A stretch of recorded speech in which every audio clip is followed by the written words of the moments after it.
네, 이어서 스튜디오에서 윤석열 대통령에 대한 직접 수사가 어떤 방향으로 흘러갈지 짚어보겠습니다. 자, 법조팀 박병현 기자가 나와 있습니다.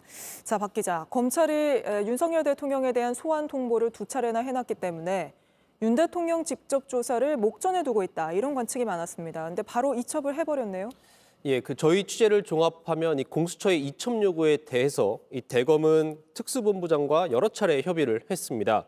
이첩하자는 대검 입장에 특수본부장은 다른 의견을 냈고 결국엔 심우정 검찰총장이 최종 이첩을 결정한 겁니다. 네. 이 대검의 논리는 공수처의 이첩 요구가 온 이상 수사는 계속할 수 있지만 이 재판 단계에서 증거 능력이 인정되지 않을 수 있다라는 것이었습니다. 하지만 대통령 소환을 눈앞에 둔 특수본은 이 시점을 늦춰달라는 의견을 낸 것으로 알려졌습니다. 실제로 특수본은 대통령을 누가 직접 조사할지에 대한 논의까지 진행했던 것으로 확인이 됐습니다. 누가 대통령을 직접 조사할지 수사 검사까지 논의하고 있는 와중에 검찰총장이 넘겨버린 거군요. 근데 그러면 심우정 검찰총장은 왜 그런 결정을 한 겁니까? 예, 어제 윤석열 대통령 측의 입장이 나왔는데요.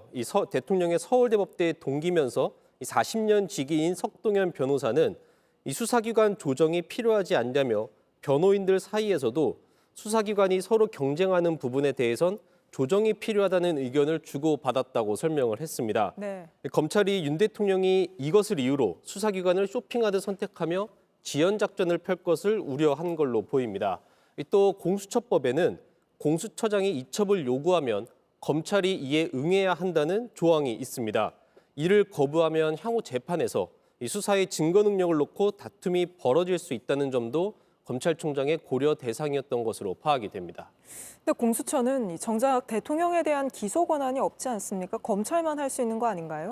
맞습니다. 공수처는 대통령 기소 권한이 없습니다. 대통령 조사를 해도 검찰로 이첩을 해야 하고 검찰이 대통령을 기소해야 합니다. 네. 윤 대통령 변호인단의 문제 제기로 조사가 늦어지느니 일단 공수처로 넘겨서 수사가 이루어지게 하고 검찰이 넘겨받는 쪽으로 방향을 바꾼 겁니다. 근데 검찰은 이 대통령만 이첩을 했지 대통령 기소에 이 결정적 단서가 되는 계엄 지휘관들의 수사 내용까지는 넘겨주지 않지 않았습니까? 맞습니다. 내란 수사의 핵심은 대통령과 직접 통화한 군 사령관들의 진술입니다.